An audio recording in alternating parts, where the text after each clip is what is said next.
Hello, welcome to today's video, and in this video we will be discussing ethyl alcohol or ethanol, simply daru.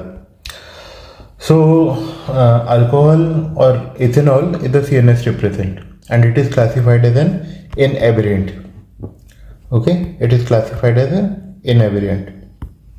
Now, among the socially acceptable drugs, जो भी drugs हमारे socially acceptable हैं, this is the third most common drug of abuse after coffee and cigarettes. So coffee contain caffeine and cigarette contain nicotine. So this is important for viva purposes. We will remember this with the help of a mnemonic, that is ARDP. ARDP. So absolute alcohol contain 100% alcohol, R rectified spirit 95% alcohol, D 90% alcohol, that is denatured alcohol, and proof spirit 57%. इसे 50 याद कर लो.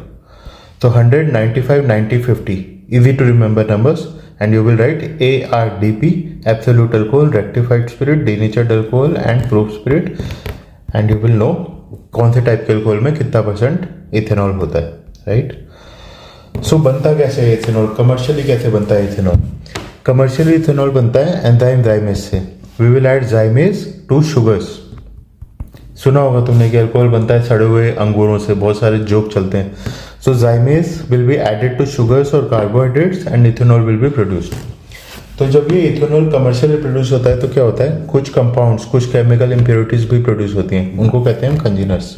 इसमें क्या आता है, methanol, asters and all these things. Basically these are the chemical impurities, and these compounds are produced during fermentation and distillation when we produce ethanol commercially. तो अब आप बोलोगे यार ये कंजीनर्स अगर केमिकल इम्प्योरिटीज हैं और हम कमर्शियली इथेनॉल प्रोड्यूस कर रहे हैं तो हटा देते हैं कंजीनर्स को, इम्प्योरिटीज तो हैं. तो इसलिए नहीं हटाते कंजीनर्स को क्योंकि दीज ऐड टेस्ट, एरोमा मतलब सुगंध, या फिर colour to ethanol. Colour, so colour, taste, smell, or you can call it aroma, all these things will come from congeners. So that is why we don't remove congeners. Another effect of congeners is कि ये decrease करते हैं alcohol की absorption को. जब आप alcohol पियोगे, जब आप इथेनॉल या दारू पियोगे तो क्या होगा कि कंजेनर्स डिक्रीज करेंगे एब्जॉर्प्शन को, तो एकदम से किक नहीं करेगी alcohol. If it doesn't kick then you will be sober at least to a certain point. So that is why we don't remove congeners. Concentration in alcoholic beverages, ये तुम्हें मुझसे ज़्यादा पता है. रम, वोडका, विस्की एक्सेट्रा में 40 to 45% होता है. Wine and champagne around 10 to 20%. Beer, port and surgical spirit 5 to 10%. So this is important. Like they can ask you that कि वोडका में कितना परसेंट होता है. तुम्हें स्पेसिफिकली बिल्कुल एग्जैक्ट याद करने की जरूरत नहीं है, पर मोटा मोटा पता होना चाहिए किसमें कितना होता है. सो that is the main idea of this slide. Now, absorption. This slide may seem very small, that why I am telling you that duodenum and jejunum में 80% absorption होता है, बट स्टमक में सिर्फ 20% absorption होता है. तो मेन जो absorption तुम्हारा अल्कोहल को होता है वो तब होता है जब अल्कोहल ड्यूडेनम या जजनम में पहुंचता है. तो now come to this slide. Now you will see the importance of these two lines here. तो अगर आप खाली पेट दारू पियोगे तो क्या होगा, बिल्कुल चढ़ेगी, एकदम से चढ़ेगी. दैट इज वाई चखना खाते हैं उसके साथ, दारू के साथ, right. So if the stomach is empty, what will happen, alcohol will go directly to intestine because there is nothing to stop alcohol. अगर पेट में खाना होगा तो दारू जाएगी, थोड़ा रुकेगी, फिर धीरे धीरे ड्यूडेनम जजनम में जाएगी. पर अगर खाली पेट दारू पियोगे वो एकदम से ड्यूडेनम और जजनम में पहुंचेगी, और ड्यूडेनम और जजनम 80% एब्जॉर्प्शन होता है. तो if you take alcohol empty stomach it will be absorbed very fast. Rapid gastric emptying, same concept. Dilution 20%, ये बताता हूँ अभी. एब्सेंस ऑफ कंजीनर्स, हमने बोला कि कंजीनर्स जो होते हैं हम उन्हें इसलिए नहीं हटाते, रहने देते हैं दारू में, क्योंकि कंजीनर्स डिक्रीज करते हैं एब्जॉर्प्शन को. तो अब यहाँ क्या होगा कि अगर कंजीनर्स हटा देंगे तो इंक्रीज हो जाएगा absorption. That is why we don't remove कंजीनर्स.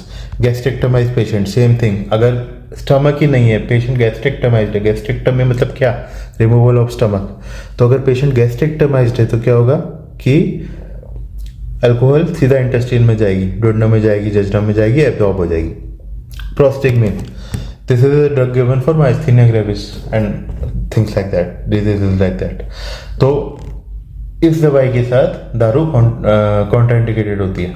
Okay, so prostaglandin because it increases absorption, carbonation, right? Fatty meal decrease absorption because if you take fatty meal, you take chakna, chicken or nuts or मूंगफली or whatever it is, it will decrease the alcohol absorption. इसीलिए खाया जाता है चकना, right? Higher concentration of alcohol, ये बताता हूँ अभी. क्रॉनिक गैस्ट्राइटिस में क्या होगा? क्रॉनिक गैस्ट्राइटिस में lot of mucus will be produce. तो म्यूकस जब प्रोड्यूस होगा, स्टमक वॉल जो है वो इतनी ठीक नहीं है, अच्छी हालत में नहीं है, तो एब्जॉर्प्शन नहीं होगा, राइट? हालांकि एब्जॉर्प्शन ड्यूडेनम जजनम में ज़्यादा होता है, but chronic gastritis also decreases the absorption. Adrenaline and atropine decreases absorption, क्योंकि एड्रेनलिन और एट्रोपिन दोनों ही सिंपैथेटोमाइमेटिक ड्रग हैं, राइट? एड्रेनलिन तो सिंपैथेटिक ड्रग है ही, एट्रोपिन सिंपैथेटोमाइमेटिक ड्रग है, राइट? तो क्या होगा उससे कि अब सिंपैथेटिक एक्टिविटी क्या करती है? गैस्ट्रिक एम्प्टी को स्लो करती है कि गैस्ट्रिक एम्प्टिंग बढ़ाती है? गैस्ट्रिक कॉन्ट्रैक्शन को क्या करती है? स्लो करती है. जब गैस्ट्रिक कॉन्ट्रैक्शन स्लो हो गई तो ड्यूडेनम जजनम में नहीं जाएगा, अल्कोहल नहीं जाएगा तो एब्जॉर्ब नहीं होगा. तो that is why adrenaline and atropine decreases the absorption of alcohol. को injection of drugs decreases the alcohol absorption. Time taken to ingest drink, जितना धीरे पियोगे उतना कम एब्जॉर्प्शन होगा. Then there are individual variation. Now coming to this point and this point.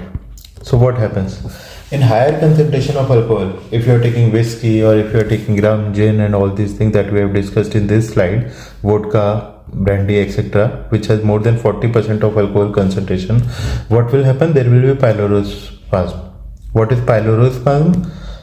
Pylorus क्या होता है? ये स्टमक है, ये आपका इंटेस्टाइन है, यहाँ पे जो स्फिंक्टर होता है उसका क्या है? Pyloric sphincter.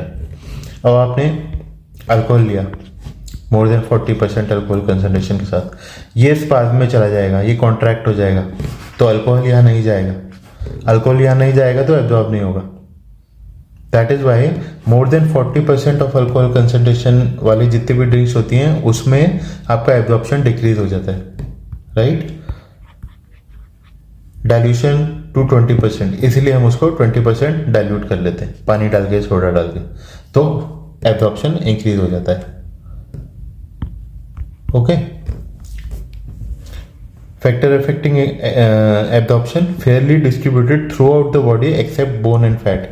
So here you have to remember कि अल्कोहल जो डिस्ट्रीब्यूट होता है बॉडी में वो वाटर के प्रोपोर्शन में होता है. जितना ज़्यादा टिश्यू में वाटर होगा उतना ज़्यादा अल्कोहल वहाँ पे रिटेन होगा, because alcohol is soluble in water. तो बोन्स और फैट में पानी नहीं होता, वाटर नहीं होता. दैट इज वाई बोन्स और फैट में आपका अल्कोहल कंसंट्रेशन लो होता है. It will be BAC will be higher in obese men. What is BAC? BAC is blood alcohol concentration, कि blood में आपका कितना concentration अल्कोहल का, that is BAC. It is higher in obese men. क्यों? obese man में water ज़्यादा होता है, water कम होता है. obese man has more fat and less water. मोटा है तो फैट ज़्यादा होगा और पानी कम होगा. पानी कम होगा तो क्या होगा? कम पानी में अगर दारू सेम अमाउंट दोगे तो कंसंट्रेशन ज़्यादा होगा, कम होगा? कंसंट्रेशन ज़्यादा होगा. पानी कम है, उसमें आपने अल्कोहल सेम अमाउंट डाला, 50 ग्राम अल्कोहल आप एक मोटे आदमी में डालोगे जिसमें पानी कम है, और 50 ग्राम अल्कोहल आप डालोगे एक पतले आदमी में जिसमें पानी ज़्यादा है, तो कंसंट्रेशन किस में ज़्यादा होगा? ओबीस मैन में ज़्यादा होगा. So that is why BAC concentration will be higher in obese man. किसी का कोई आप ब्लड लेते हो, ब्लड सैंपल लेते हो देखने के लिए कि यार कितना परसेंटेज ऑफ अल्कोहल इसने कितना अल्कोहल लिया है, और ब्लड अल्कोहल कंसंट्रेशन लेते हो तो वो कितना मोटा है कितना पतला है उससे इफेक्ट पड़ेगा, राइट? तो keep this in mind.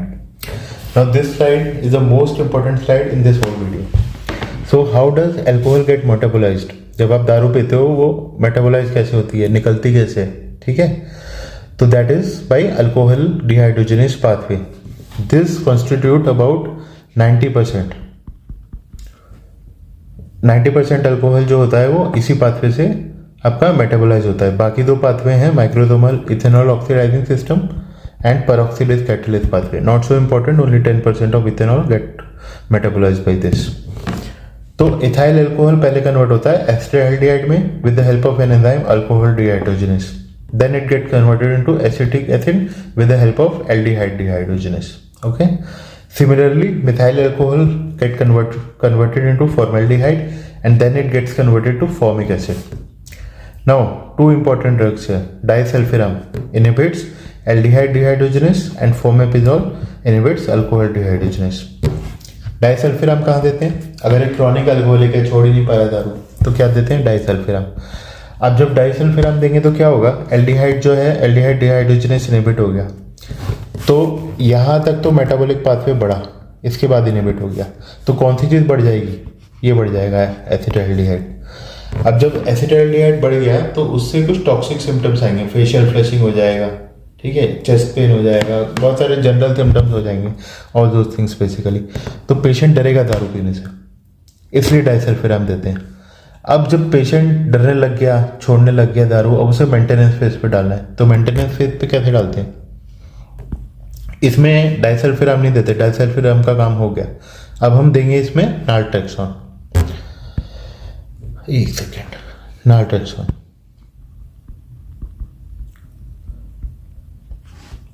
Naltrexone जो होता है वो मेंटेनेंस के लिए यूज होता है, क्रेविंग कम करता है. So first we will give disulfiram which will inhibit aldehyde dehydrogenase, then we will put the patient on naltrexone to put him in the maintenance phase. This reduces craving. Okay, this is a deterrent. Deterrent means रोकने के लिए, craving कम करने के लिए naltrexone देते हैं, एक्याम्प्रोस्ट भी देते हैं. मिथाइल अल्कोहल पॉइजनिंग में फोमेपिजोल देते हैं. फोमेपिजोल मिथाइल अल्कोहल में देते हैं और कहाँ देते हैं? फोमेपिजोल देते हैं मिथाइल अल्कोहल में, एंड फोमेपिजोल देते हैं ethylene glycol. Ethylene glycol poisoning. What is ethylene glycol? It is an antifreeze. Okay, तो मिथाइल अल्कोहल पहले फॉर्मेल्डिहाइड में कन्वर्ट होता है, फिर फॉर्मिक एसिड में कन्वर्ट होता है. और ये जो कंपाउंड्स होते हैं फॉर्मेल्डिहाइड और formic acid, they are very toxic compounds, very very toxic compound. तो हम नहीं चाहते कि मिथाइल अल्कोहल फॉर्मेल्डिहाइड में कन्वर्ट हो या फॉर्मिक एसिड में कन्वर्ट हो. तो हम अल्कोहल डिहाइड्रोजनेस को इनहिबिट कर देते हैं फोमेपिजोल से. So drug of choice in methyl alcohol poisoning is fomepizole. Drug of choice in ethylene glycol poisoning is fomepizole. ये हो गया फार्माकोकाइनेटिक्स. फर्स्ट ऑर्डर से जीरो ऑर्डर काइनेटिक्स में कन्वर्ट होती है फार्माकोकाइनेटिक्स, और इसीलिए दारू छड़ती है. ज़्यादा पियोगे छड़ती जाएगी. मैं बताता हूँ फर्स्ट ऑर्डर काइनेटिक्स क्या होता है, जीरो ऑर्डर क्या होता है. फर्स्ट ऑर्डर काइनेटिक्स में first order kinetics percentage matter करती है. एक particular percentage of compound will be eliminated. ठीक है, इसका क्या मतलब है कि अगर आपकी बॉडी में 100 मिलीग्राम अल्कोहल है, मान लो उसका 50% पहले घंटे में गया, तो 50 मिलीग्राम बच गया.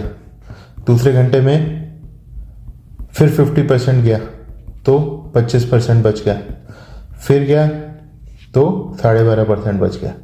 तो एक फिक्स परसेंटेज जब एलिमिनेट होती है बॉडी से, जब मेटाबोलाइज होती है, उसे कहते हैं फर्स्ट ऑर्डर काइनेटिक्स. तो एक्सपोनेंशियल डिक्रीज होता है उस कंपाउंड का जो फर्स्ट ऑर्डर काइनेटिक्स पे है, जो फर्स्ट ऑर्डर काइनेटिक्स में मेटाबोलाइज हो रहा है. जीरो ऑर्डर काइनेटिक्स में ऐसा नहीं होता. जीरो ऑर्डर क्या होता है? परसेंटेज, एक फिक्स परसेंटेज एलिमिनेट या मेटाबोलाइज नहीं होती, एक फिक्स अमाउंट मेटाबोलाइज होता है. सो अगर 100 मिलीग्राम अल्कोहल है तुम्हारी बॉडी में, और मान लो पहले घंटे में 20 जो है वो माइनस हो रहा है, 20 मिलीग्राम निकल रहा है, 80 मिलीग्राम बच गया. फिर उसके बाद 60 मिलीग्राम बच गया, 20 ही मिलीग्राम होता रहेगा, 40, 20. तो ये कोई कंपाउंडिंग या एक्सपोनेंशियल वे में डिक्रीज नहीं हो रहा, ये एक सिंपल वे में डिक्रीज हो रहा है. जो सिंपल इंटरेस्ट और कंपाउंड इंटरेस्ट पढ़ते हैं. कंपाउंडिंग में क्या होता है कि कंपाउंडिंग और सिंपल इंटरेस्ट को कॉन्सेप्ट याद करो, समझ आ जाएगा. सो जीरो ऑर्डर काइनेटिक्स में एक फिक्स अमाउंट एलिमिनेट होता है बॉडी से. फर्स्ट ऑर्डर काइनेटिक्स में एक फिक्स परसेंटेज होता है. अब ये फर्स्ट ऑर्डर काइनेटिक्स से जीरो ऑर्डर काइनेटिक्स पे क्यों आ जाता है मेटाबॉलिज्म अल्कोहल का? क्योंकि अल्कोहल डिहाइड्रोजनेस जो एंजाइम है, ये वाला जो एंजाइम है, ये सैचुरेट हो जाता है बहुत जल्दी. ये सैचुरेट हो जाता है, तो इसलिए अल्कोहल जो डिक्रीज होता है बॉडी में, वो धीरे धीरे डिक्रीज होना फिर शुरू होता है. ठीक है, तो ये होता है फर्स्ट ऑर्डर और जीरो ऑर्डर काइनेटिक्स से। तो जहाँ पहले एक्सपोनेंशियली एलिमिनेट हो रहा था अल्कोहल, वहाँ बहुत ही सिंपल वे में होगा, सिंपल इंटरेस्ट वाला जो मैंने कॉन्सेप्ट बताया। तो इसलिए दारू फिर चढ़ने लगती है धीरे धीरे। अगर फर्स्ट ऑर्डर काइनेटिक्स ही रहता तो कोई प्रॉब्लम नहीं था, फिर इतनी ज़्यादा नहीं चढ़ती आपको। You get drunk because the pharmacokinetics change from first order to zero order. Higher centers are affected first, पहले आपका कॉर्टेक्स अफेक्ट होगा, फिर mid brain, thalamus, then spinal cord and medulla. तो मान लो ये ब्रेन है, ये कॉर्टेक्स है, इसके नीचे आता है मिड ब्रेन, इसके नीचे आता है brain stem, thalamus and all this things, then spinal cord. तो यहाँ से इफेक्ट चालू होगा और नीचे जाएगा। So cortex, mid brain, thalamus, spinal cord and medulla, in this order only. तो मेडुला में क्या होता है, वाइटल सेंटर्स होते हैं, रेस्पिरेटरी सेंटर्स होते हैं, राइट। तो मेडुला जब अफेक्ट होगा तो रेस्पिरेटरी डिप्रेशन होगा और फिर पेशेंट मर जाएगा, डेथ। तो क्योंकि मेडुला लास्ट में अफेक्ट होता है, ठीक है। तो मेडुला के डिप्रेशन की वजह से रेस्पिरेटरी डिप्रेशन होता है। कॉर्टेक्स जब अफेक्ट होता है तो क्या होता है, यूफोरिया होता है, एक्साइटमेंट होती है, कंफ्यूजन होती है, all these things we will see कि कैसे क्या होता है, stages of intoxication. But cortex सबसे पहले अफेक्ट होता है, ठीक है। फिर mid brain, thalamus, then spinal cord and medulla. What is the fatal dose? 500% of blood alcohol concentration, और 5 to 8 मिलीग्राम पर केजी और 6 to 8 ml पर KG. And it also depends on rate of injection. जितनी जल्दी पियोगे तो पहले मर जाओगे, कम ही कंसंट्रेशन में मर जाओगे, इसलिए, ठीक है। Mellanby effect, this is important concept, इसे ध्यान से सुन लेना। ये शॉर्ट नोट आ सकता है, वाइवा में पूछा जा सकता है, जरूर पूछेंगे। तो जब आप दारू पीना शुरू करते हो, आपकी कंसंट्रेशन ब्लड की बढ़ती जाती है, पीक पे पहुंचती है और फिर डिक्रीज होनी शुरू करती है वहां से, राइट।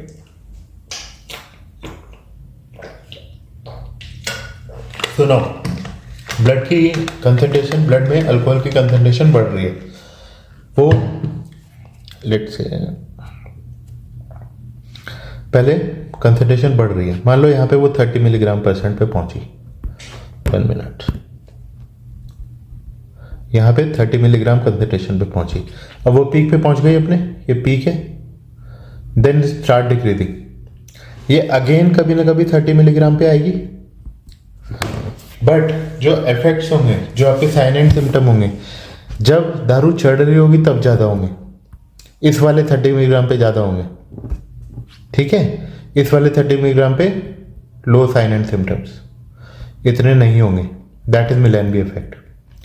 तो फिर से बता देता हूँ, द मिलान-बी इफेक्ट सिंपल भाषा में है कि जब शराब चढ़ रही होती है, जब दारू चढ़ रही होती है, तो अपना इफेक्ट सेम ब्लड कंसंट्रेशन पे ज़्यादा दिखाती है एज कम्पेयर टू जब उसका लेवल फॉल हो रहा होता है। So if you see this graph at this concentration, exactly this concentration, there are CNS effects of alcohol, but इसी concentration पे यहाँ पे कोई CNS effect नहीं है। देखो CNS effect कितने कम है यहाँ पे। So that is Milan-B effect. And why this happens? Because of the tolerance. कि जब आप पी रहे हो, आप पीने बैठे, आपको चढ़ी, फिर उतरी, पर आप इतनी देर में टॉलरेंस डेवलप हो गई आपको, तो इसलिए मिलान-बी इफेक्ट आता है। And it leads to the false sense of sobriety. आपको यहाँ पे लगेगा कि यार मैं तो सोबर हूँ, मेरे को तो कोई इफेक्ट आ नहीं रहा, ना मैं कंफ्यूज हूँ, ना डिजीनेस हूँ, ना बड़ी बड़ी बातें कर रहा हूँ, पर आपका ब्लड अल्कोहल लेवल अभी भी सेम है जो यहाँ पे था जब आपको इफेक्ट थे। तो एक फॉल्स सेंस ऑफ सोबरिटी आ जाएगी, आपको लगेगा मैं सोबर हूँ, मैं पार्टी में जा सकता हूँ, गाड़ी चला सकता हूँ, कुछ भी कर सकता हूँ। नहीं कर सकते, क्योंकि आपका ब्लड अल्कोहल लेवल अभी भी 30 पे ही है, जो सेफ लिमिट है इंडिया में, राइट। तो 30 मिलीग्राम % है safe limit in India. Now alcohol gaze nystagmus and positional alcohol nystagmus.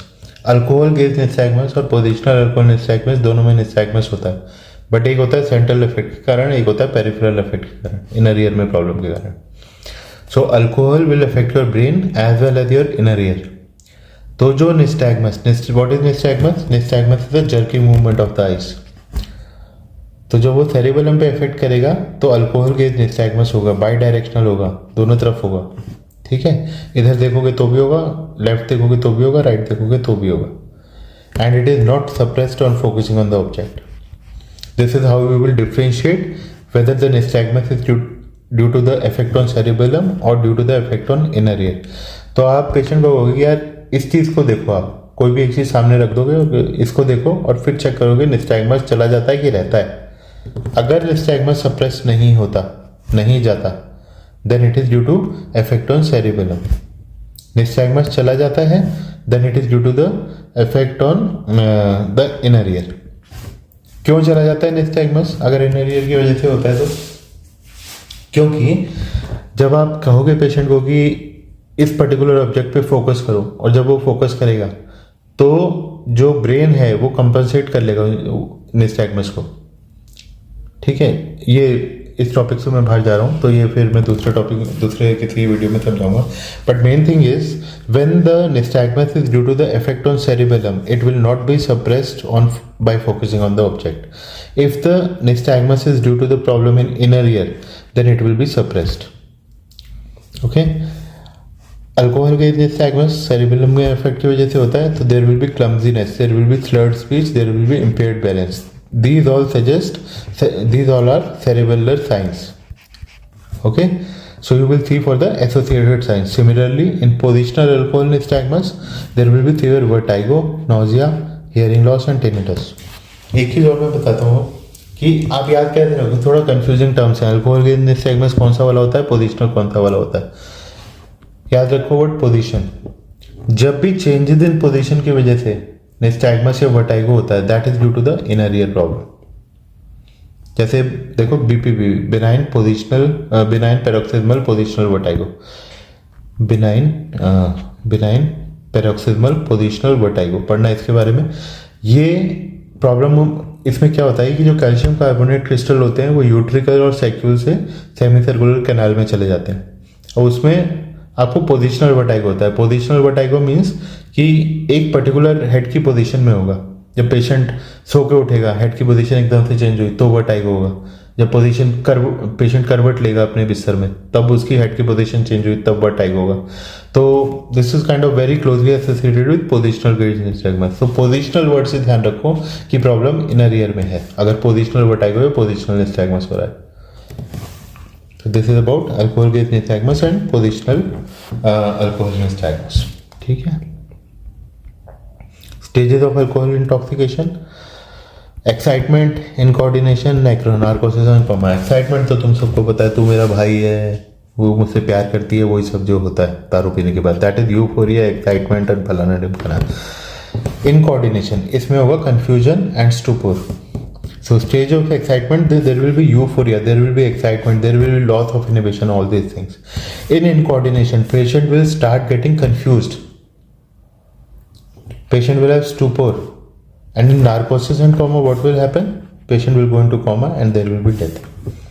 So stage of excitement होती है 50 to 150 के बीच में. Stage of incoordination 150 to 300. Stages of narcosis and coma 300 and above.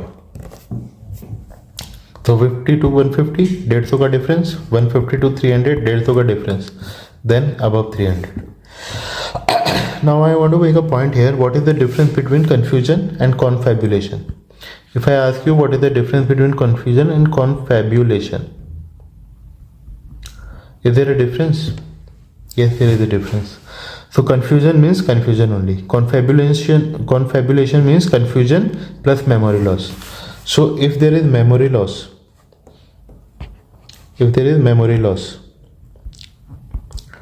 it is confabulation.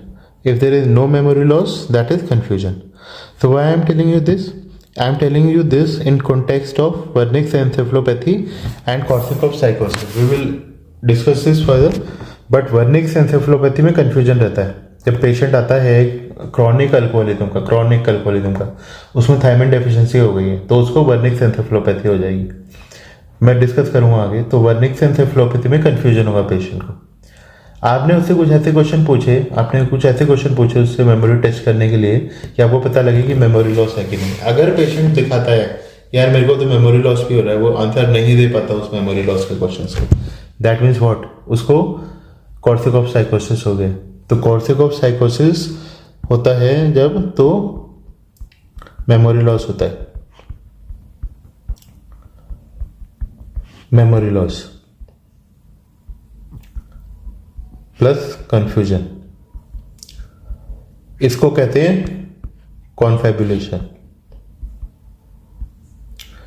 ठीक है, तो ये कॉर्टिकोसाइकोसिस irreversible होता है। अब इरिवर्सिबल होता है इसलिए वर्निक एन्सेफेलोपैथी को जल्दी से जल्दी ट्रीट करना चाहिए ताकि वो कॉर्टिकोसाइकोसिस ना हो जाए और कंडीशन इरिवर्सिबल ना हो जाए, right.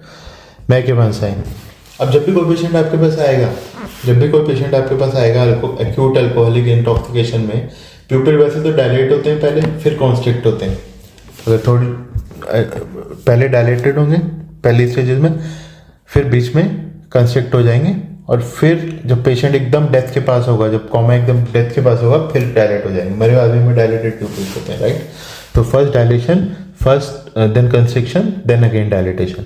Now the thing here is कि अगर आपसे कोई पूछे कि भाई डायलेशन कब होती है, कंस्ट्रिक्शन कब होती है, वो कोई फिक्स नहीं है। पहले डायलेट, फिर कंस्ट्रिक्ट, फिर डायलेट, वो फिक्स नहीं है। फिक्स क्या है? Sluggishness. So sluggishness is a fix sign for pupil. Pupil will be sluggish in alcoholic poisoning, in acute alcoholic intoxication. What do you mean by sluggish?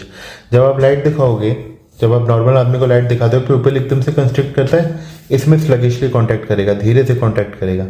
तो what is McEwen sign? मैकइवन sign होता है कि patient आपका constricted stage आया, उसका प्यूपिल constricted है, आपने उसको थप्पड़ मारा, उसके बाल खींचे, उसे कोई भी पेनफुल स्टिमुलाई दिया, तो क्या होगा? प्यूपिल डायलेट कर जाएगा। That is McEwen sign and it will sluggishly come back to normal. तो कंस्ट्रिक्टेड प्यूपिल के साथ पेशेंट आया, आपने उसे थप्पड़ मारा, चाटा मारा, बाल खींचे, छूटी भरी, कुछ भी पेनफुल स्टिमुलाई दिया, प्यूपिल एकदम से डायलेट करेगा और स्लगिशली वापस आएगा। That is McEwen sign and don't confuse it with Macewen sign. Macewen sign के साथ इसको कंफ्यूज नहीं करना। मेसवेन साइन होता है हाइड्रोसोफिलस पे, इंटरक्रेनियल प्रेशर बहुत ज़्यादा बढ़ गया, राइट। उसमें क्या होगा? फ्यूचर के पास आप अगर टैप करोगे स्कल पे, कैप पे, तो आपको हाइपोरेजोनेंट साइन आएगी, क्रैक्ड पॉट की साइन आएगी, ठीक है। तो दैट इज इन हाइड्रोसोफिलस, क्योंकि बहुत ज़्यादा प्रेशर बढ़ा हुआ है अंदर, फ्यूचर ढीले हो गए, आपने उसे टक टक करा, तो आपको एक हाइपोरेजोनेंट साइन आएगी। That is a sign for hydrocephalus. Spelling same है, इसलिए मैंने यहाँ पे लिखा है, ये डॉक्टर एच चांद की बुक में भी दिया हुआ है कि मेसवेन साइन और मैकइवन साइन को कंफ्यूज नहीं करना है, स्पेलिंग लगभग सेम लगती है। और क्या होगा अल्कोहल नार्कोसिस और कॉमा में? There will be incontinence of urine and faeces, lower than normal body temperature, progressive medullary paralysis होगा। रेस्पिरेटरी डिप्रेशन, साइनोसिस डिस्कस हम कर चुके हैं। अच्छा, इन्वेस्टिगेशन आप क्या करोगे? आप करोगे blood alcohol level, like quite obvious, and CT scan of head to rule out head injury. Airway, breathing and circulation. Treatment की मैं बात कर रहा हूँ कि पहले तो आप एबीसी चेक करोगे कि एयरवे नॉर्मल है कि नहीं, ब्रीदिंग नॉर्मल है कि नहीं, गैस्ट्रिक लवाज करोगे, सोडियम बाइकार्बोनेट दोगे, थायमिन दोगे ग्लूकोज से पहले। इस पूरे वीडियो में एक चीज़ सीखनी है तो ये सीख लो कि आप अल्कोहल इंटॉक्सिकेशन में ग्लूकोज पहले नहीं दोगे, पहले आप थायमिन स्टोर्स चेक करने हैं आपको, पहले आपको थायमिन स्टोर्स रिप्लीट करने हैं। रीजन बताता हूँ। देखो, जब भी आप ग्लूकोज देते हो, पहले तो ग्लूकोज देते क्यों है इसमें अल्कोहलिज्म में, कि देना ही क्यों है ग्लूकोज? क्योंकि पेशेंट जो आएगा वो यूजुअली हाइपोग्लाइसेमिक होते हैं, तो इसलिए आप ग्लूकोज देते हो। पर ग्लूकोज से पहले आपको थायमिन देना है, मैं बता रहा हूँ क्यों। ग्लूकोज जब भी आप देते हो, ये ग्लूकोज जब भी बॉडी में जाता है वो एटीपी पे कन्वर्ट होता है।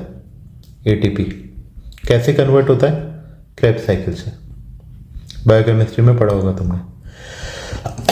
इस क्रेब्स साइकिल के जो भी एंजाइम्स हैं वो थायमिन यूज करते हैं एज अ कोफैक्टर, ठीक है। और मोर स्पेसिफिकली पायरुवेट डिहाइड्रोजनेज जो एंजाइम होता है वो थायमिन यूज करता है, ठीक है। वैसे तो बहुत सारे एंजाइम क्रेब्स साइकिल में thiamine as a cofactor use करते हैं, but pyruvate dehydrogenase is the most important enzyme, most specific enzyme, ठीक है। तो ग्लूकोज कन्वर्ट होता है एटीपी में। अब अगर थायमिन नहीं है तो क्या होगा? थायमिन है ही नहीं बॉडी में, तो क्या क्रेब साइकिल चलेगी? क्रेब साइकिल एग्जीक्यूट होगी? नहीं होगी। ग्लूकोज कन्वर्ट होगा एटीपी में? नहीं होगा। तो अगर आप ग्लूकोज दे भी रहे हो और थायमिन डिप्लीटेड है तो ग्लूकोज एटीपी में कन्वर्ट हो ही नहीं रहा, फायदा ही नहीं है कोई देने का। दूसरी बात कि जो बचा कुचा थायमिन है और जो आपने ग्लूकोज दे दिया तो ये थायमिन भी खत्म हो जाएगा, ग्लूकोज थोड़ा सा कन्वर्ट होगा और फिर थायमिन खत्म हो जाएगा, ग्लूकोज फिर मेटाबोलाइज होना बंद हो जाएगा, थायमिन भी गया, ग्लूकोज का भी कोई फायदा नहीं हुआ और पेशेंट्स वर्निक एन्सेफेलोपैथी से कॉर्सिकॉफ साइकोसिस में प्रोग्रेस कर जाएगा। तो that is why you never give thiamine. अच्छा, थायमिन क्यों डिप्लीट हो जाता है अल्कोहल इंटॉक्सिकेशन में? अल्कोहल इंटॉक्सिकेशन में जो क्रॉनिक अल्कोहलिक पेशेंट्स होते हैं में थायमिन डिप्लीटेड होता है, पॉलिश राइस जो लोग खाते हैं उसमें भी थायमिन डिप्लीटेड होता है, मालनरिश्ड पेशेंट में डिप्लीटेड होता है। All these are the causes. तो most common causes of thiamine deficiency is chronic alcoholism and polished rice, malnutrition, all these things। जब थायमिन डिप्लीट हो जाता है तो कौन सी डिजीज होती है? बेरी, हम डिस्कस करेंगे अभी, ठीक है जी। फिर उसके बाद आप आईवी फ्लूइड्स दोगे, ग्लूकोज दोगे, haemodialysis and peritoneal dialysis and all this. Postmortem investigation में अल्कोहलिक स्मेल देखोगे बॉडी कैविटीज में, ऑफ कोर्स। ऑर्गन्स देखोगे, कंजेस्टेड होंगे ऑर्गन्स, जीआईटी कंजेस्टेड होगा, there will be pulmonary oedema, cerebral oedema, blood is dark and fluid, viscera is preserved in sodium fluoride. ये viva में पूछ सकते हैं तुमसे। अच्छा, क्रॉनिक अल्कोहलिक पॉइजनिंग, ये तो हमने बात करी एक्यूट अल्कोहलिक पॉइजनिंग। क्या बात है क्रॉनिक अल्कोहलिक पॉइजनिंग पे? जैसा कि मैंने बताया कि थायमिन की डेफिशिएंसी क्या होता है? बेरी होती है। तो बेरी वैसे तो 4 प्रकार की होती हैं, 4 तरह की होती हैं। कौन कौन सी होती हैं? Dry beriberi, wet beriberi, gastrointestinal and infantile. ठीक है, ये 4 होती हैं, पर इस वीडियो में हम डिस्कस करेंगे खाली 2, ड्राई बेरी और wet beriberi. Okay, that is in context of this particular video. तो पेरिफेरल, ओके, ड्राई बेरी। तो ड्राई बेरी होती है न्यूरो में, न्यूरोलॉजिकल प्रॉब्लम्स होती हैं, न्यूरोलॉजिकल, इसमें ड्राई बेरी में। Wet beriberi cardiac problems. तो एक एक करके डिस्कस करते हैं। पहले करते हैं ड्राई बेरी। इसमें पेरिफेरल न्यूरोपैथी होती है। तो पेरिफेरल न्यूरोपैथी मतलब नर्व्स अफेक्टेड हो गए, आपकी पेरिफेरल नर्व्स अफेक्टेड हो गए।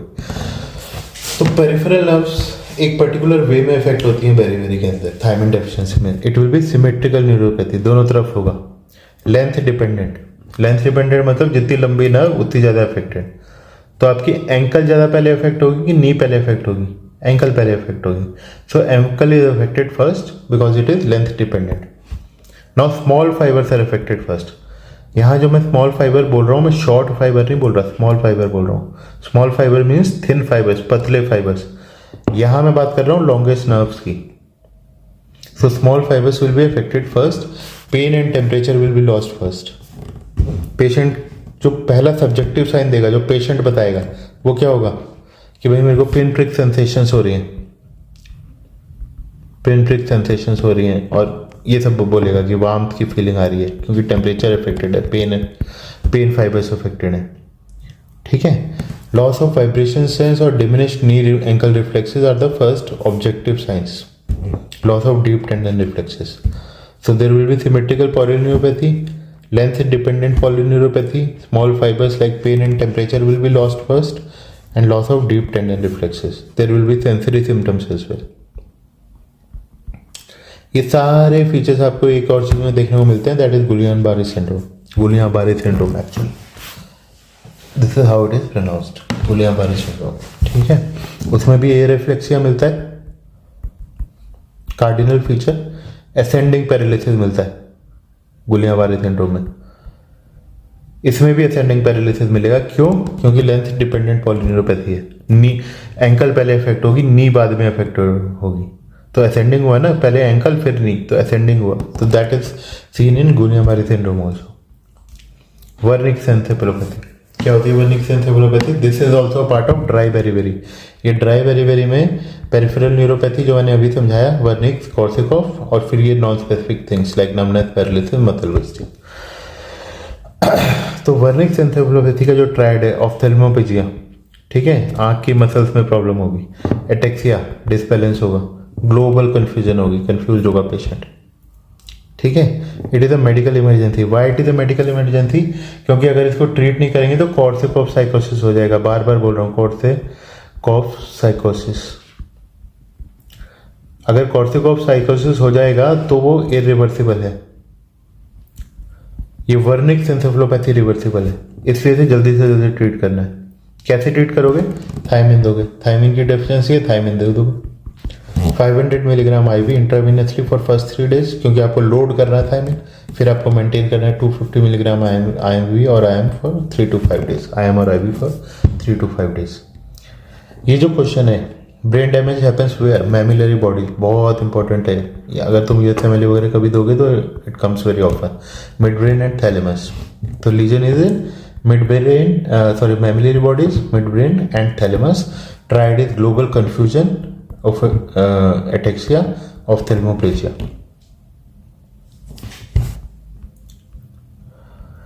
कॉर्सिकॉफ साइकोसिस। अब अगर वर्निक एन्सेफेलोपैथी को ट्रीट नहीं किया तो क्या होगा?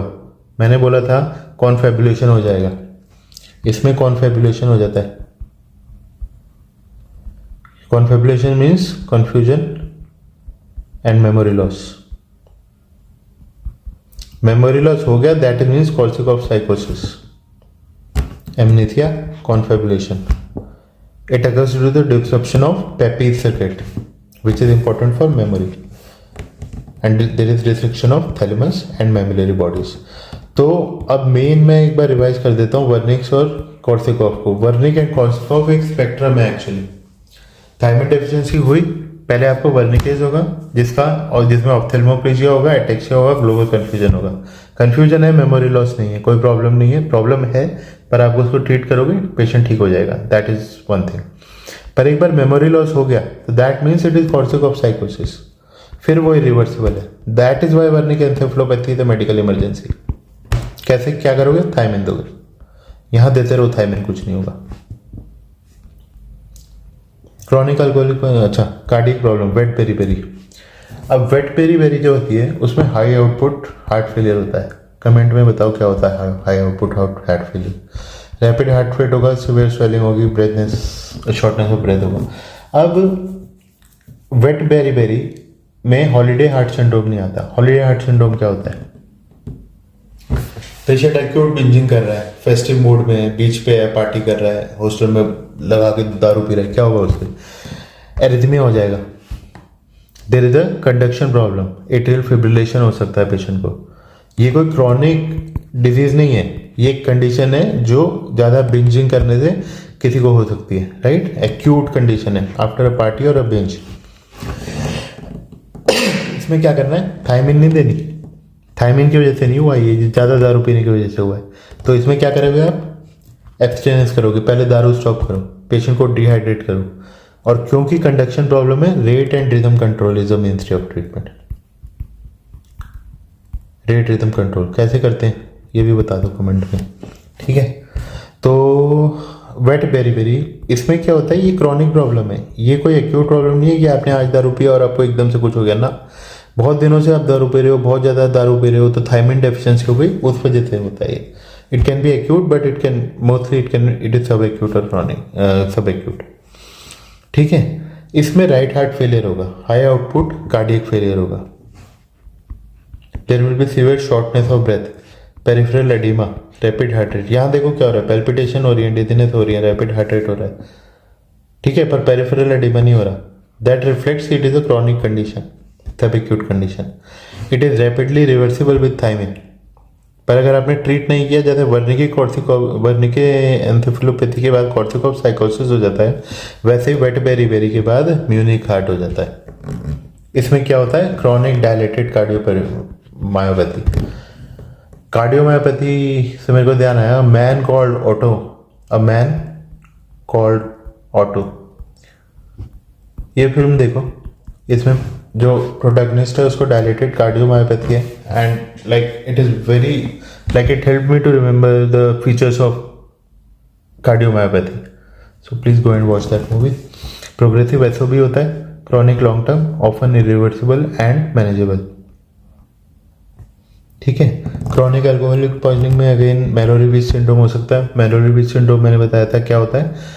Mucosal ulceration in oesophagus, oesophagus है आपकी, अंदर लाइनिंग है वो छिल जाएगी, दैट इज मैलोरी-विज सिंड्रोम.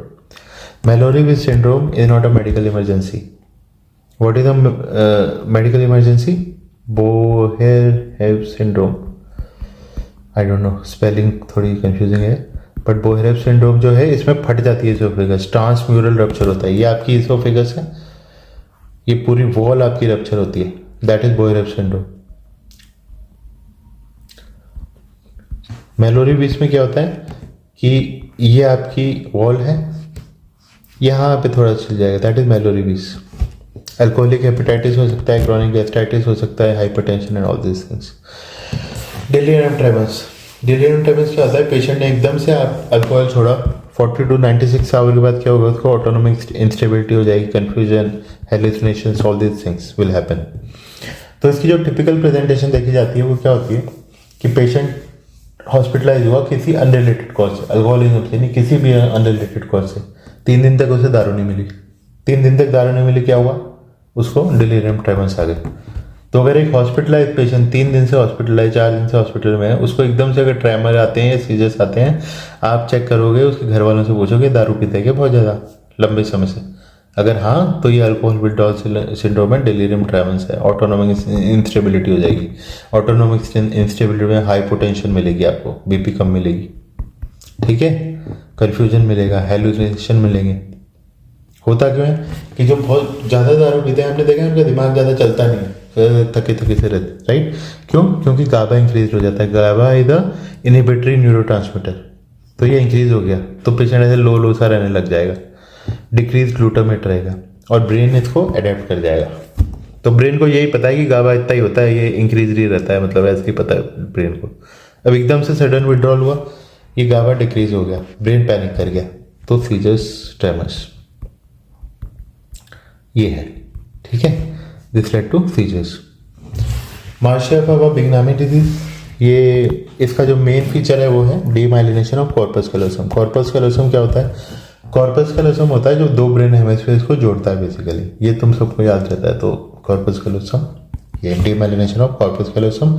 इसमें याद रखना है कि मार्शिया बिगनामी में जेन्यू बॉडी और स्प्लीनियम इसका इफेक्ट होता है, स्पेसिफिक है. There will be impaired communication between brain hemispheres. There will be altered mental status, confusion, reduced consciousness, dementia, dysarthria, slurred speech, gait disturbance, spasticity, seizures. Okay, then what you will give? Thiamine, multivitamin and nutritional support. अच्छा, YouTube पे एक video है, Why are we right-handed? Why are we right-handed? उसमें corpus callosum का बहुत अच्छा explanation है, मतलब बहुत साइंटिफिक एक्सप्लेनेशन है. दिस इज बाय गौरव ठाकुर. देख लो अगर तुम्हें देखना तो जाके, अगर इंटरेस्टेड हो. डिलीरियम ट्रेमर्स में neuropsychiatric symptoms, autonomic stability and others में इंसोम्निया, सीजर्स, ये नॉन स्पेसिफिक सिम्टम्स हैं basically. Autonomic instability specific, like tachycardia होगा, शुड बी हाइपोटेंशन, ट्रेमर्स. अच्छा, डिलीरियम ट्रेमर्स में अब ट्रेमर्स आ रहे हैं, पेशेंट को सीजर्स हो रहे हैं, पर आप साइकोटिक्स नहीं दोगे, इसकी तरफ साइकोटिक दे दी हो गया. No, you will not give antipsychotics alone, this can worsen outcome because patient is agitated. So what you will give? You will give benzodiazepines. That is the drug of choice, like Aldrex, clonazepam, diazepam, all these things. Thiamine before glucose, we have discussed that. Supportive care, no physical restraint without sedation. पहले आप sedate करोगे patient को benzodiazepine से, तब आप physical restraint करोगे. Physical restraint actually किसी भी टाइप के delirium में अच्छा नहीं माना जाता. Like we don't prefer physical restraint. Medical importance. Section 22 BNS, nothing is an offense which is done by a person who at the time of doing it by reason of mental illness is incapable of knowing the nature of the act. That what she is doing is either wrong or contrary to the law. This is general, not related to delirium tremor as such, not related to alcoholism as such.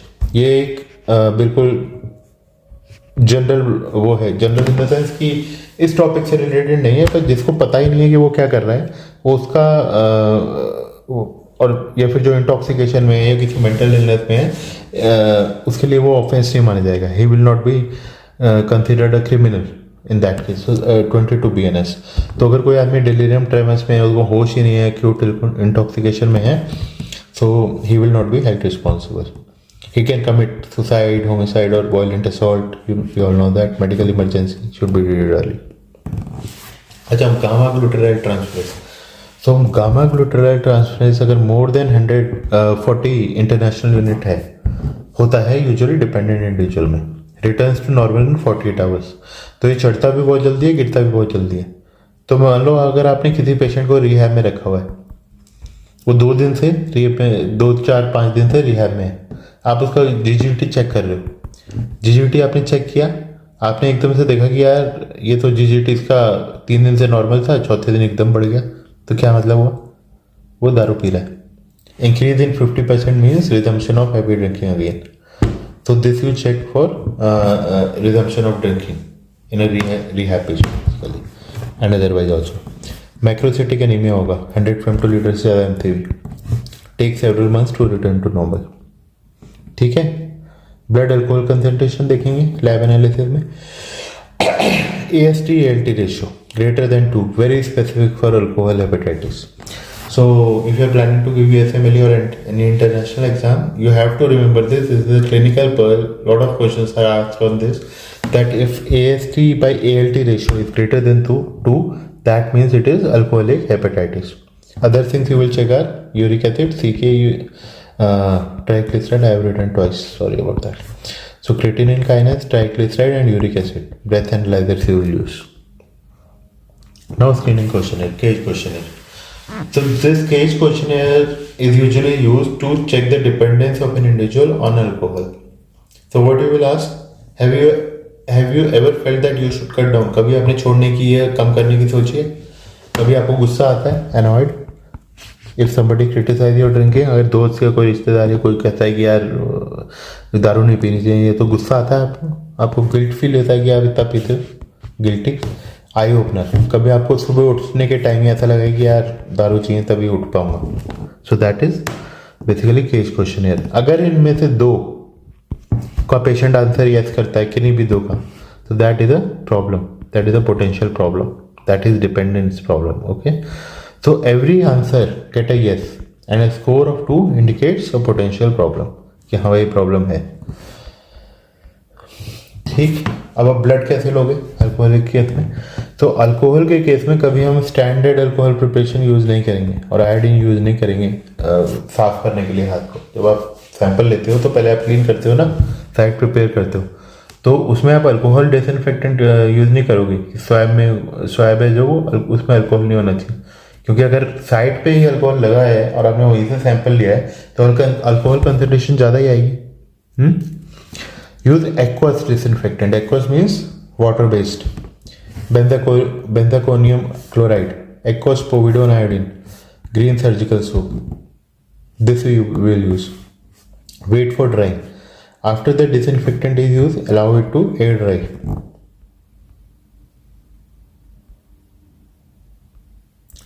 ठीक है।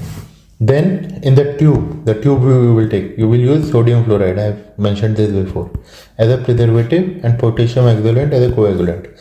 Potassium oxalate तो anti coagulant की तरह use होता है, तो ये तो हमें पता है कि ब्लड क्लॉट ना कर जाए, इसलिए हम यूज करते हैं। सोडियम फ्लोराइड में प्रिजर्वेटिव मतलब what? डिसइंफेक्टेंट, मतलब ये ऑर्गेनिजम्स को ग्रो नहीं करने देगा, प्रिजर्व करती है। जो भी चीज़ हम डालते हैं एज अ प्रिजर्वेटिव, वो क्या करती है? माइक्रो ऑर्गेनिजम्स को ग्रो नहीं होने देती। तो पर्टिकुलरली मैं यहाँ क्यों मेंशन कर रहा हूँ कि अगर माइक्रो ऑर्गेनिज्म आ जाएंगे सैंपल में तो क्या होगा?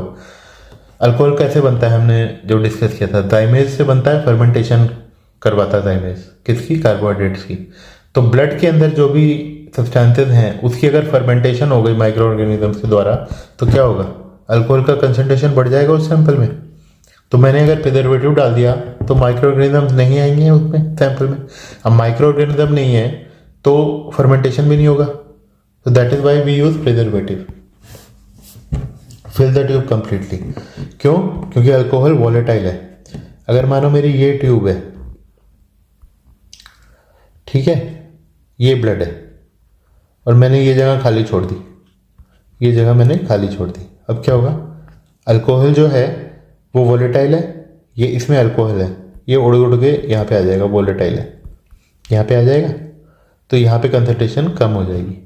So that is why we will never leave any space in the tube empty. हम उसे पूरा फिल करेंगे यहाँ तक. ठीक है. तो कोई खाली जगह नहीं है तो अल्कोहल वोलेटाइल हो भी तो भी कहाँ जाएगा? एयर ही नहीं है, जगह ही नहीं है उसके लिए डिफ्यूज होने की. That is why we will fill the tube completely and we will gently invert the tube 8 to 10 times so that blood thoroughly mixes with the additives. Do not shake vigorously as it can damage cells.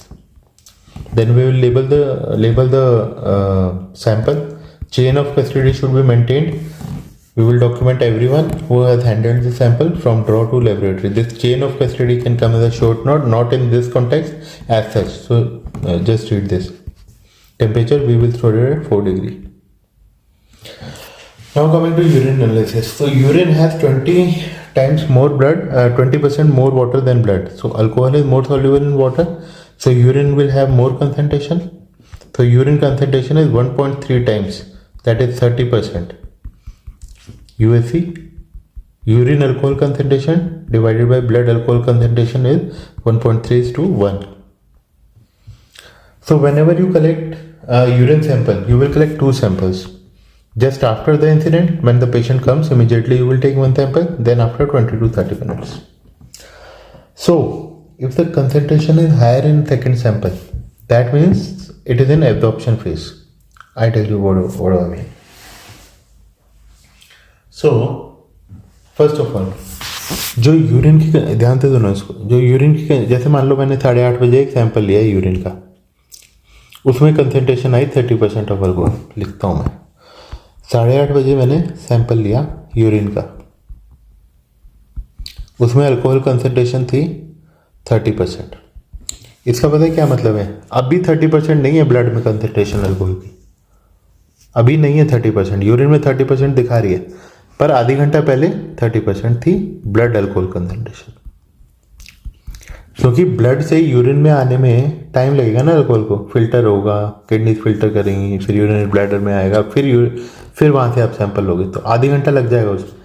तो जो अभी मेरे को urine में concentration दिख रही है alcohol की, वो 30 मिनट पहले मेरी ब्लड कंसंट्रेशन थी. तो आपने अब 2 सैंपल लिए हैं यूरिन के.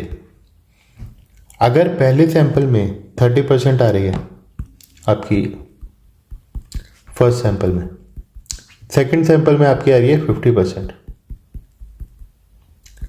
इसका क्या मतलब है कि ब्लड में 30% थी और फिर वो 50% हो गई. ये एब्जॉर्प्टिव फेज हुआ कि नहीं हुआ? क्योंकि अल्कोहल एब्जॉर्ब हो रहा है, अल्कोहल एब्जॉर्ब हो रहा है, इसलिए कंसंट्रेशन बढ़ रही है. यूरिन सैंपल ब्लड की कंसंट्रेशन को रिफ्लेक्ट करता है, पर आधी घंटा पहले की कंसंट्रेशन को रिफ्लेक्ट करता है. ठीक है. तो ये इसका मतलब है कि हम 2 सैंपल लेंगे ये देखने के लिए कि एब्जॉर्प्शन फेज में है कि एलिमिनेशन फेज में पेशेंट. एब्जॉर्प्शन मीन्स जो ब्लड में दारू चढ़ रही है, जो हमने मिलान-बी इफेक्ट में बात करी थी. दिखा देता हूँ, एक सेकेंड.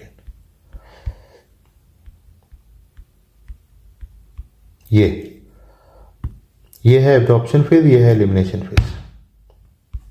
ठीक.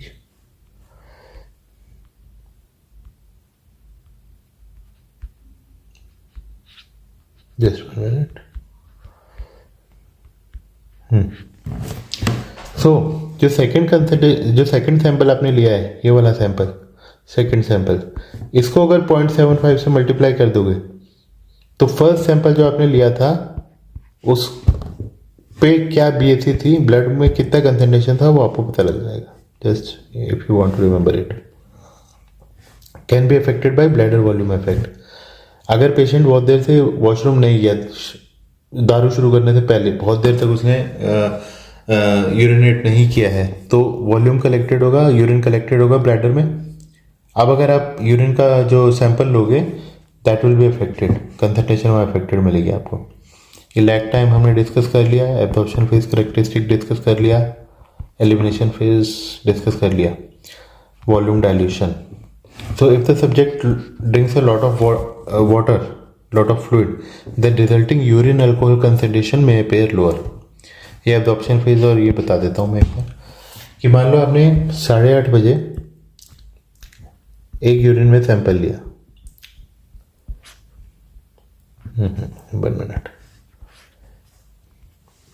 830 आपने यूरिन सैंपल लिया, 30% आया कंसंट्रेशन। फिर आपने 830 ही ब्लड सैंपल लिया, ठीक है, 830 आपने ब्लड सैंपल लिया, ये आया 50%। नाउ ये जो यूरिन सैंपल है, या 8 बजे का ब्लड कंसंट्रेशन दिखा रहा है, राइट, हमने डिस्कस किया। 8 बजे ब्लड कंसंट्रेशन 30% थी, अब यूरिन में आ रही है 30%, पर इसका मतलब क्या है कि आधा घंटा पहले जो है वो 30% थी, अब ब्लड कंसंट्रेशन कितनी है, 50 है, तो बढ़ रही है ना ब्लड कंसंट्रेशन। 8 बजे BSC 30% थी, क्योंकि यूरिन में अब आ रही है 30%, तो इसका मतलब 8 बजे 30% थी, लैग टाइम। 8:30 बजे ही आपने ब्लड सैंपल ले लिया, उसी टाइम आपने यूरिन सैंपल लिया, उसी टाइम आपने ब्लड सैंपल लिया। बेसिकली यूरिन कंसंट्रेशन जो कंसंट्रेशन आ रही है वो आधे घंटा पहले थी, तो अगर ब्लड सैंपल की कंसंट्रेशन बढ़ी हुई है that means patient absorptive phase में, सोचो समझ आ जाएगा। Evidence of recent consumption, urine provide an excellent time lapse view of alcohol consumption, क्योंकि स्टेराइल होता है यूरिन, उसमें बैक्टीरिया ग्रो नहीं करता, तो कोई इफेक्ट नहीं होता उसमें इसका फर्मेंटेशन का। It is a reliable indicator of antemortem consumption, because sterile होता है, तो बैक्टीरिया नहीं होगा तो फर्मेंट कैसे करेगा कार्बोहाइड्रेट्स को, फर्मेंट नहीं करेगा तो अल्कोहल बनेगा नहीं एक्स्ट्रा, तो जो है वो है, तो it is a reliable indicator of antemortem consumption. High concentration generally higher alcohol concentration that blood aiding in detection. Vitreous fluid, same is there, lag behind alcohol level by 1 to 2 hours. Alcohol level are lower in vitreous than blood, then absorptive phase, higher than vitreous in blood, elimination phase. Same concept. अब लोग vitreous जो है, vitreous fluid है, वो कहाँ आँख में होता है, ऑर्बिट में एकदम प्रोटेक्टेड होता है, right, it is enclosed in orbit, anatomically isolated and relatively sterile, less affected by putrefaction process than blood, क्योंकि बिल्कुल इंक्लोज होता है। आई जो होती है वो सबसे सेंसिटिव और सबसे इंपॉर्टेंट स्ट्रक्चर है ह्यूमन बॉडी का, राइट, ऐसा कहा जाता है, तो ऑर्बिट में इंक्लोज होता है वो, ताकि बिल्कुल ही मतलब क्या कहते हैं, प्रोटेक्टेड होता है। सेम इज विथ विट्रस, तो it has high stability, it is less affected by putrefaction process, high water content, easy to sample. So because of the high water content strongly correlate with blood alcohol levels. So vitreous remains stable longer than other blood fluid, making it ideal for analysis in cases of prolonged interval between death and autopsy. So then they can ask you if there is like prolonged time since death, कि आदमी बहुत देर पहले मरा है, बहुत दिन पहले मरा है, तो कौन सा एनालिसिस, कौन सा सैंपल आप लोगे अल्कोहल के लिए, तो विट्रेस फ्लूइड लेंगे आप। अब आपने ब्लड का एक सैंपल लिया, आपने कंसंट्रेशन निकाल ली, ये कैसे पता लगेगा कि आदमी ने दारू कितनी पी थी? आपके पास ब्लड सैंपल है, आपके पास उसकी कंसंट्रेशन आपको पता है, पर ये कैसे पता लगेगा कि इसने पिया कितना था? That is calculated from APR, Eric Widmark formula, which is A is equal to CPR. A is the amount of alcohol consumed. C is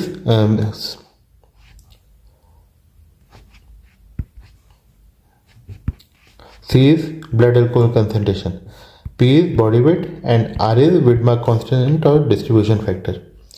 तो क्या करोगे आप? ब्लड का आपने सैंपल लिया, उसमें देखा कंसंट्रेशन कितनी है अल्कोहल की, तो आ गया ब्लड अल्कोहल कंसंट्रेशन। इस ब्लड अल्कोहल कंसंट्रेशन को बॉडी वेट इन kg से मल्टीप्लाई करोगे, डिस्ट्रीब्यूशन फैक्टर से मल्टीप्लाई करोगे। डिस्ट्रीब्यूशन फैक्टर मेल्स में 6.68, फीमेल्स में 0.55। क्यों? Males have 68% of water in their body. Females have 55% of water in body. ठीक है, तो जितना ज़्यादा वाटर उतना ज़्यादा अल्कोहल डिस्ट्रीब्यूट होता है, तो इसलिए डिस्ट्रीब्यूशन फैक्टर ज़्यादा है मेल्स में as compare to females. Urine concentration से कैसे पता लगाओगे कि कितना अल्कोहल पेशेंट ने लिया था? 3/4 QPR. This Q is urine concentration. अच्छा, postmortem alcohol analysis, alcohol diffuse करता है डेथ के बाद, तो अल्कोहल में आप स्टमक के पास से अल्कोहल के लिए सैंपल नहीं लोगे अगर आप विसरल सैंपल ले रहे हो तो, क्योंकि डिफ्यूजन हो चुका है स्टमक से, तो अल्कोहल जो है वो ज़्यादा मिलेगा आपको स्टमक की विसिनिटी में। अच्छा, अगर हेड इंजरी हुई है पेशेंट को, तो जो ब्लड दिमाग में गया है, जो ब्लड इंट्राक्रेनियल कैविटी में गया है, चाहे वो सब एरेक्नोइड हेमरेज हो, चाहे वो सब ड्यूरल हेमरेज हो, चाहे वो ब्रेन हेमरेज हो, कोई भी haemorrhage inside the cranial cavity, उसके अंदर जो ब्लड होगा वो सेम ब्लड अल्कोहल कंसंट्रेशन दिखाएगा जो at the time of injury थी, because there is less putrefaction due to protection provided by skull. Extravasated blood at the time of injury will reveal alcohol concentration at the time of injury. Alcohol and putrefaction, longer the time since death, more the alcohol concentration. Decaying of the body, body सड़ती है तो अंगूर भी तो सड़ते हैं, जब अंगूर सड़ते हैं तो दारू बनती है, ऐसे जब बॉडी सड़ती है उसके अंदर जो कार्बोहाइड्रेट्स और शुगर्स वगैरह होती हैं वो फर्मेंट होंगी तो अल्कोहल बनेगा। Alcohol is not found in blood but not in urine, this could be due to putrefaction. ये कमेंट में बताओ क्यों है, मैं समझा चुका हूँ ऊपर, कोरिलेट करो। If concentration is less than 0.2 it can be due to putrefaction. कहाँ से ब्लड लेते हैं? Femoral venous blood, bladder, urine and vitreous humour, ये सब मैं समझा चुका हूँ ऊपर। Postmortem blood alcohol concentration is valid up to 36 hours. USC less than BC, USC greater than BC, absorptive phase, elimination phase discuss हो चुका है।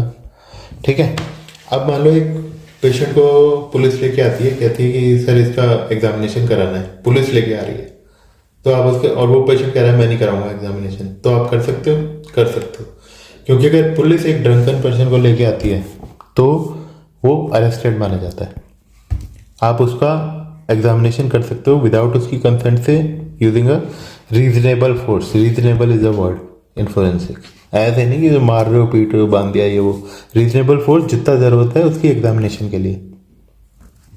If someone other than police bought up bring a patient, he will not be considered. पड़ोसी पकड़ के लेके आ गया तो arrested नहीं माना जाएगा। फिर आप पुलिस को फोन करोगे, पुलिस आएगी, उसे अरेस्ट करेगी, तब आप उसका एग्जामिनेशन करोगे। आप अरेस्टेड आदमी का एग्जामिनेशन कर सकते हो बिना उसकी कंसेंट के। अरेस्टेड कब माना जाएगा? पुलिस लेके आएगी। पड़ोसी रिश्तेदार लेके आएंगे तो अरेस्टेड नहीं माना जाएगा। ठीक है, इंडिया में कितनी कंसंट्रेशन पे गाड़ी चलाना अलाउड है? 30। Canada 80, US 100-150। बाकी भी आते हैं तो कर लो, बट ये 3 तो कर ही लो। Section 185 of motor vehicle act. ठीक है, section 185 of motor vehicle act says कि पहले ऑफेंस पे आपका जो फाइन है वो 10,000 है। पहली बार आप पी के गाड़ी चलाओगे 10,000 फाइन है, ये 6 महीने की सजा है। दोबारा करोगे, बार बार करोगे, 15,000 का फाइन, 2 साल की सजा। ठीक, ये अल्कोहल कंसंट्रेशन, ड्रग इन्फ्लुएंस दोनों पे अप्लाई होता है, नार्कोटिक, साइकोट्रोपिक। सेक्शन 202, 203, 204, 200। अच्छा, एक विजुलाइज करो सीन कि अब कोई गाड़ी चला रहा है दारू पी के, पुलिस ने उसको अरेस्ट किया, फिर क्या करेगी पुलिस? Breath analyser. सीन में अगर आप विजुलाइज करो तो ये आपको ये पता लग जाएगा सीरीज ऑफ इवेंट्स कि पहले पुलिस ने अरेस्ट किया उसको गाड़ी से निकाल के, फिर उसका ब्रेथ एनालिसिस किया, फिर उसे डॉक्टर के पास ले गए कि इसका लैब टेस्ट करना है देखने के लिए कि ब्लड में अल्कोहल कंसंट्रेशन कितना है। तो पहले अरेस्ट हुआ, फिर ब्रेथ टेस्ट हुआ, फिर उसका ब्लड टेस्ट हुआ। सेक्शन 202, 203, 204। निमोनिक नहीं, कितना याद कर लो इसको। Section 355 BNS, what does it say? Misconduct in public by drunken person. की शराब पी ली और चिल्ला के लोगों को गाली दे रहे हैं, गंदी गंदी गालियाँ दे रहे हैं, फ़ोन पे जोर जोर से बात कर रहे हैं, लड़कियों को तंग कर रहे हैं, ये सब। Imprisonment up to 24 hour, INR 1,000 rupees fine और बोथ, और community service. Dipsomania, excessive desire to drink alcohol. Auto brewery syndrome, occur in patient of intestinal candidiasis. Dry days in India, Republic Day, Independence Day, Gandhi Jayanti. ये क्या होता है? Auto brewery syndrome. मान लो किसी को इंटेस्टाइनल कैंडिडियासिस है, कि कैंडिडा का इन्फेक्शन है इंटेस्टीन में। अब इंटेस्टीन में शुगर्स तो होती हैं प्लेंटी में, तो ये कैंडिडा क्या करता है, उसको फर्मेंट करेगा तो अल्कोहल प्रोड्यूस होगा। अब पेशेंट का अगर आपने टेस्ट किया तो उसका ब्लड अल्कोहल कंसंट्रेशन बढ़ा हुआ आएगा, जबकि उसने दारू नहीं P. May show high level of alcohol in blood, that is auto bravery syndrome.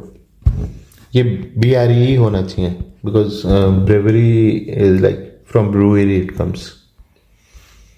ये हो गया, मैंने दोबारा बस cheers, that is it, thank you.